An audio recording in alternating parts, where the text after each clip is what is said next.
Hoje eu trago a dica de um filme incrível para vocês e ainda vou contar como a história desse filme se relaciona com a história do mundo, uma história bem recente. Então se liga aí, meu querido e minha querida.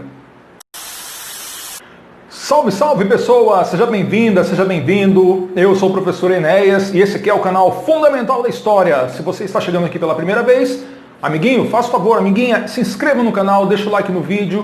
Hoje eu vou falar para vocês de um filmaço, um filme alemão, para a gente sair um pouquinho desse circuito de filmes hollywoodianos, que eu gosto muito também, diga-se de passagem, mas falar de um filme que vem direto de terras alemãs, filme Adeus Lenin, de 2003, do diretor Wolfgang Becker, que tem como o seu grande protagonista aí o ator Daniel Brühl, que também participou de outros filmes, entre eles o Bastardos Inglórios do Quentin Tarantino, que é um outro diretor que eu sou muito fã, vocês não têm ideia.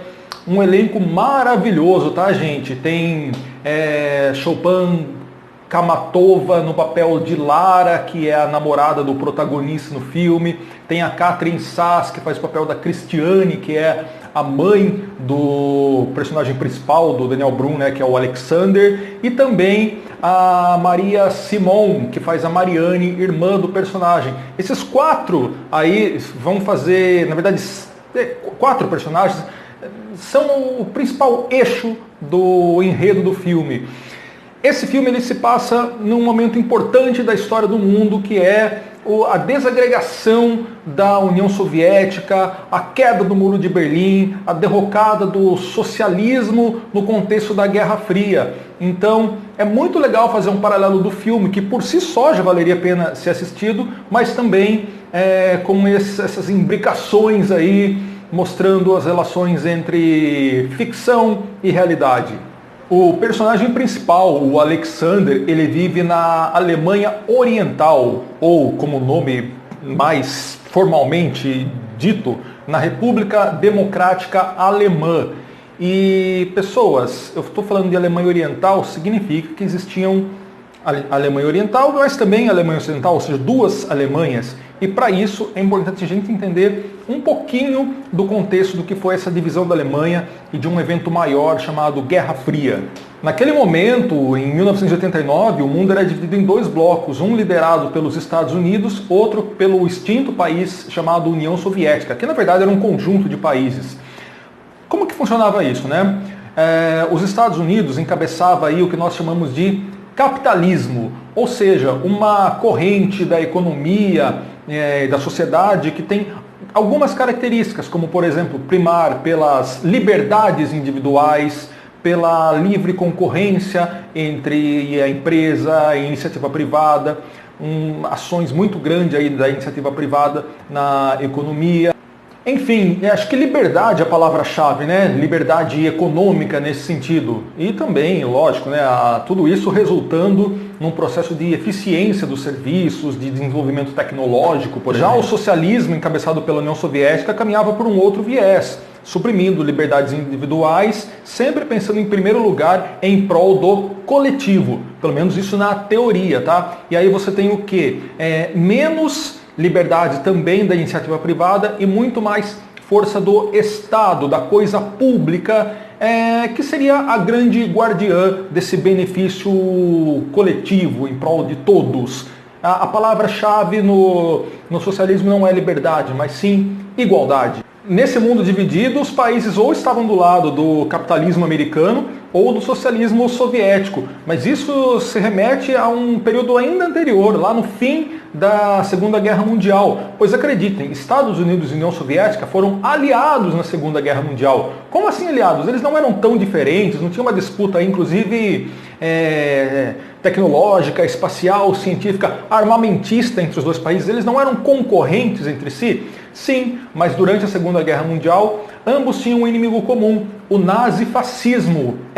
De Hitler, aquele que não era nem socialista nem comunista, mas ele era aí de uma ultradireita, ultranacionalista, racista, entre outras coisas, e principalmente expansionista. Hitler queria dominar ali boa parte do território europeu e, quiçá, o mundo, vai saber. O fato é que em 1945, essa aliança de Estados Unidos e União Soviética, também com França e Inglaterra, derrotaram o eixo nazi-fascista, ocuparam a Alemanha, né? Hitler acabou sendo morto, cometeu suicídio, e Berlim, a capital, foi tomada.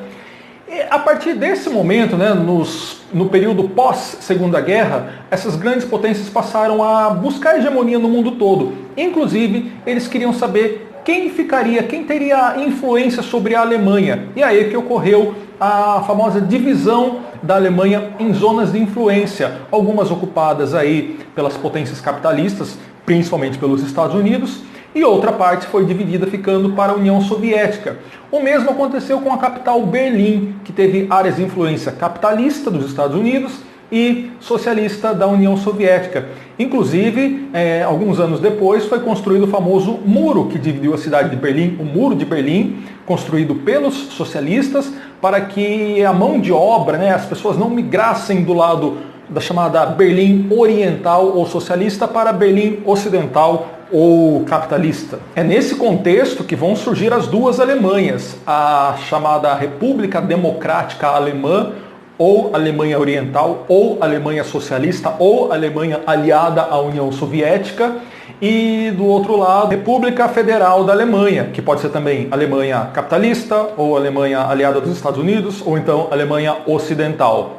Como o chamado lado socialista teve um desenvolvimento muito menor, muito mais lento do que o lado ocidental ou capitalista, foi surgindo aí uma certa discrepância, ainda mais se a gente for pegar os anos finais da década de 70, os anos 80, em que a crise do socialismo afetou o mundo todo. Não é à toa que lá no comecinho da década de 90 a própria União Soviética acaba. É nesse momento, é nesse contexto que você vai entrar no filme Adeus Lenin, porque em 1989 os personagens vivem do lado oriental da República Democrática Alemã, né, a parte socialista, e lá você tem esse jovem idealizador aí, que era o Alexander, né, personagem do Daniel Brühl, que luta pelas liberdades que não havia no lado da Alemanha Oriental. E também a maior pobreza, o menor desenvolvimento. Ele é um jovem idealizador que luta basicamente contra tudo isso.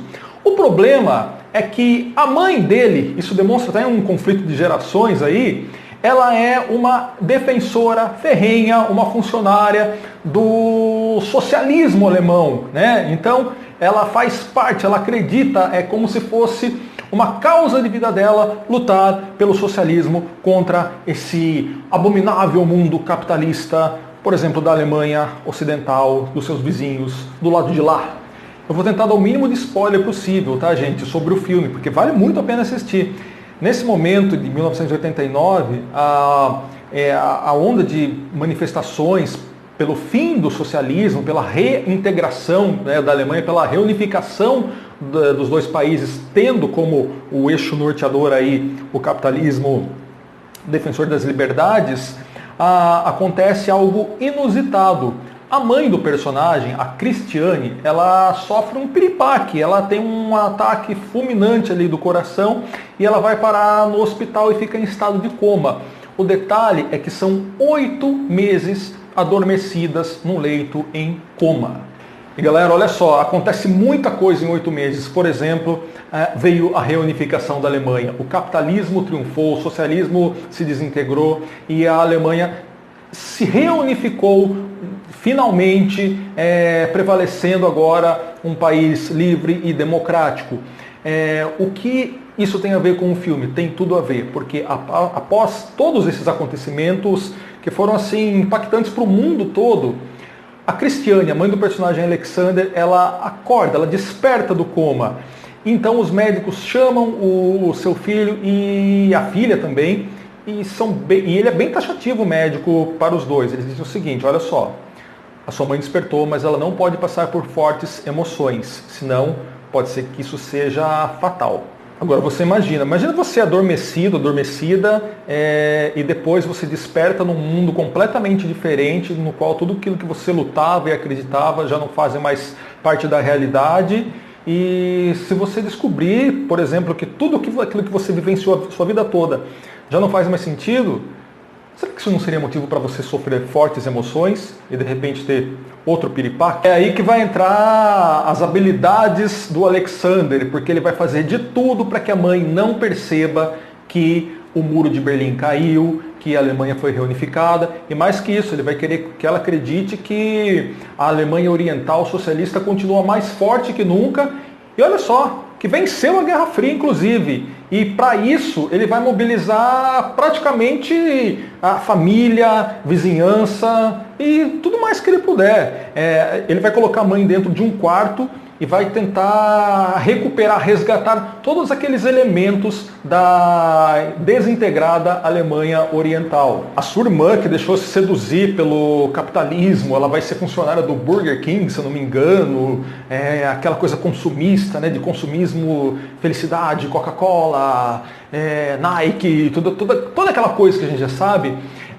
O Alexander vai convencer a todos a abrirem mão momentaneamente disso e se vestirem e se comportarem como se estivesse ainda num país fechado, para que a mãe não desconfie de nada. O problema é que ela está dentro de um quarto, praticamente forçada a ficar ali, a não levantar, a não sequer abrir a janela para ver o mundo como está diferente lá fora. E a tônica do filme vai ser: por quanto tempo será que ele vai conseguir sustentar, fazer com que a mãe viva nessa bolha, nesse mundo de ilusões? O filme é cheio de cenas cômicas, algumas muito engraçadas, porque a mãe ela fala: não, eu estou com vontade de comer um picles, e era um picles praticamente produzido só na Alemanha Oriental e que já não se fabrica mais. Então o Alexander ele vai, por exemplo, fuçar lixo aí para ver se encontra vidro com os frascos, com os rótulos daqueles picles que já estão todos vencidos aí. Ele vai comprar um picles agora que é produzido em outras partes do mundo e vai colar o rótulo antigo para entregar para a mãe. E a mãe, né, um efeito placebo do caramba, aí vai achar que está comendo o delicioso picles que ela comia naquela época, mas na realidade não é mais o mesmo. E formas de se vestir, escoteiros cantando hinos da Alemanha Oriental, da gloriosa Alemanha Oriental.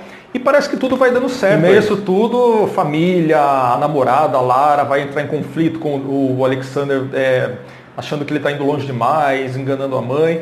Mas é um filme muito bonito nesse sentido, porque mostra a dedicação dele. Esse é um filme que, talvez eu falando aqui, tenha passado a impressão que seja um filme muito ideológico por conta desse contexto histórico, mas na verdade não. É um filme muito de relação familiar, dessa questão do cuidado aí do filho em relação à mãe, do conflito que ele tem com a irmã, com o cunhado, com a própria namorada, para poupar a mãe de um impacto aí que pudesse comprometê-la. E no meio disso tudo ainda tem um personagem que está pairando no ar, que é o pai do Alexander e marido desaparecido da Cristiane. Espero que você tenha gostado dessa dica, tenha aprendido um pouquinho mais sobre a questão histórica dessa data. Se você gostou do vídeo, obrigado por ter ficado até aqui. A gente se vê no próximo. Fui, tchau, tchau.